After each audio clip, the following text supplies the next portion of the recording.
Viewer discretion is advised.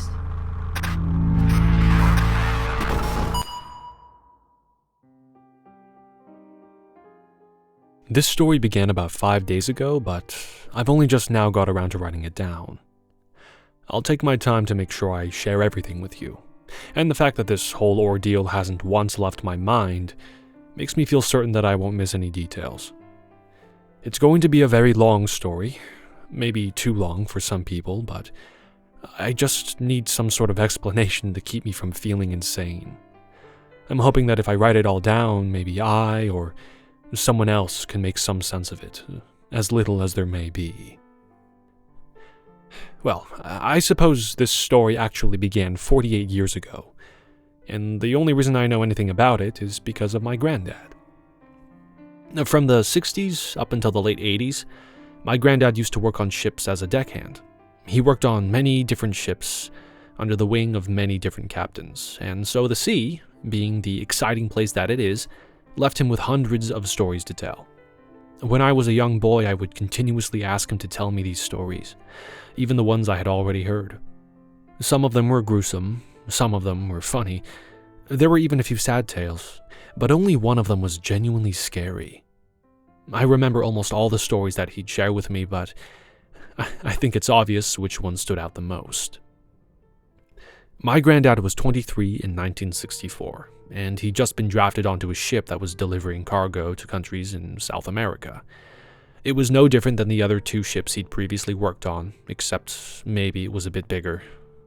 I won't give the real name of the ship, but for future reference, we will call it the CWS. My granddad began the story by explaining to me just how strange the captain of the ship was. How he was a lot happier and friendlier than the other captains he'd worked with, but only during the day. Once the clock was nearing midnight, he would become paranoid, angry, and agitated, the complete opposite of his day-walking self. He'd scurry around the ship, briskly rushing everyone into their private quarters, ignoring any questions they would ask. Then, just before locking each door, he would stare into their eyes and plead with them to not try and leave their rooms until the morning came. Almost everybody listened. At this point, I should mention that the captain had an annoying habit that the crew had to put up with. He would sing "Do You Want to Know a Secret" by the Beatles all day, every day without fail. And that was the only song he would sing. Even in the night, they could hear him humming the tune from behind his locked cabin door. After being on the ship for a week or so, all of the sailors were beginning to grow more and more annoyed at the actions of the captain. His seemingly split personality, his constant singing, all of his annoying traits. But most of all, it was the way that he locked everyone in the rooms at night, almost as if they were children not to be trusted. That was until one night changed the way they were all feeling. It was the usual time of night when the captain would dart about, clumsily rushing everyone into their cages, but one of the deckhands, JP, had a plan. Earlier on in the day, he had altered the lock on his door so that he could open it from the inside of his room with ease by using a magnet. My granddad was told that JP had the intention of getting everyone else out of their rooms for a party on the lower deck, so naturally, they were all excited and ready for a night of drinking. With his ear up against the door, my granddad listened intently to what was going on outside of his room. Over the captain's monotonous pop song droning, he heard a lock snap open and the hushed creak of a lone metal door. Just as footsteps began echoing throughout the empty halls, the humming stopped. As my granddad winced at the door in annoyance, he heard, well, all of them heard, vicious thuds and screams of pain, howling and scratching at the floor, while JP begged for help. His cries were growing fainter, almost as if he was being dragged through the ship, lower and lower into the steel abyss.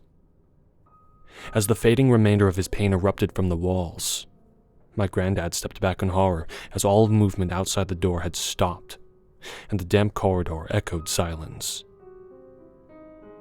The next morning, as the doors snapped open, nobody wanted to step outside, but they had to. After mustering enough courage, my granddad finally stepped out into the hall, as the most putrid odor he'd ever smelt surrounded him. Holding his nose and gagging, he looked around to see a small puddle of what looked like blood and oil mixed together. The only assumption that the crew could come up with was that the inmate had simply gotten out and sustained an injury. Curious as to what the captain would say, they all got ready for a day of work. They sprinted through the foul-smelling hall and onto the upper deck. Once they arrived upstairs, they noticed the captain was already up there, singing his usual song, as if he didn't have a care in the world. In an uproar, the crew questioned him on what had gone on the night before, but they didn't get an answer. He just sang. None of them ever saw JP again, and the next 3 months were the longest of their lives. The rest of the time on the ship was dictated by the captain. The crew became quiet and despondent as the Beatles rained over their eardrums. The work they once loved had become dreary, and the ship felt like a prison. The crew would never question the captain, and none of them would dare leave the room after hours. Until one night, a couple months after what happened to JP, my granddad had finally had enough, and curiosity got the better of him. He took on the same plan that JP had, except he was going to be more careful. As my granddad said, "If it was the captain's fault, I needed to know for the sake of us all." It was 2:03 a.m., and my granddad had finally mustered up the courage to approach the door. He took the magnet and slowly began to ease the lock to the left. A second or so before the lock snapped open, the humming stopped, and a huge bang echoed violently throughout the darkness. He forced the door forward with all of his strength, hoping that whatever was out there wouldn't get in. But nothing tried to. He slowly inched the door towards him, enough so that he could peer into the dimly lit hallway in front of him. As he did so, he heard the quiet pitter-patter of something stealthily bounding towards him in the darkness far ahead. The smell came back and filled his room.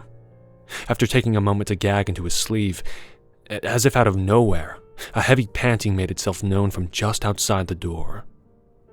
After momentarily freezing, he slowly began to react to the situation he was in. I don't know why he did it, or how he got the courage, but he gazed back out into the hallway. My mind has never forgotten the look of sincerity and terror on his face as he described to me in detail what he witnessed in that corridor. In my granddad's words, "It was a four-legged creature that had thick, razor-sharp hair that seemed to be coated in oil or tar. I don't know if it was the smell or the fear I was feeling, but it made my vision quite hazy for a moment and gave me the worst pain in the back of my head. It was on eye level with me when it was on all fours, so I can't imagine how big it would have been if it stood upright. It had black hooves on its hind legs, but it had what looked like black clenched human fists on its front legs. Its face was the worst. Where its mouth was were just 3 holes in the left, right, and center of the usual place a smile would occupy. It looked as if they had been ripped to create something resembling a grimace, then joined together by 2 large slices in between. Its eyes were shaped like that of a cat's, but with a white sclera, all black pupils, much larger and turned on their sides. It stared right at me, eyes widened, opened its mouth to reveal hundreds of razor-sharp, dark yellow teeth, and let out a deep, human shriek. That's when I slammed the door, locked it, and passed out for the night. After that, my granddad was never curious again. He still had another 2 weeks, and then he knew he was off the CWS for good. For the remainder of his time there, he stayed silent like the rest of the crew. Every now and then he considered going to tell someone what he had witnessed, but he decided it would be best to just stay quiet. Leaving day couldn't come fast enough, and as he hopped off the ship with the rest of the crew, he looked back at the CWS for one last time, as the captain waved off into the distance, singing his song while his new crew got to know the ship. A year or so later, my granddad heard from a friend that the ship had been found off the coast of Argentina, completely abandoned. After that, he never heard anything of it again. My granddad is 71 now, long retired and happy as ever. After I picked the local newspaper up last week, his memory was jolted, and what must have felt like a dream or a nightmare made his heart drop. The CWS was docked at an old harbor, not 3 hours away from where he lives, and is being used as an attraction to bring a bit more money to the area. I was sure that my granddad would see it as a tour of his worst fears, but nonetheless, he looked at me, almost instantly, and said, "We have to go." So, we did.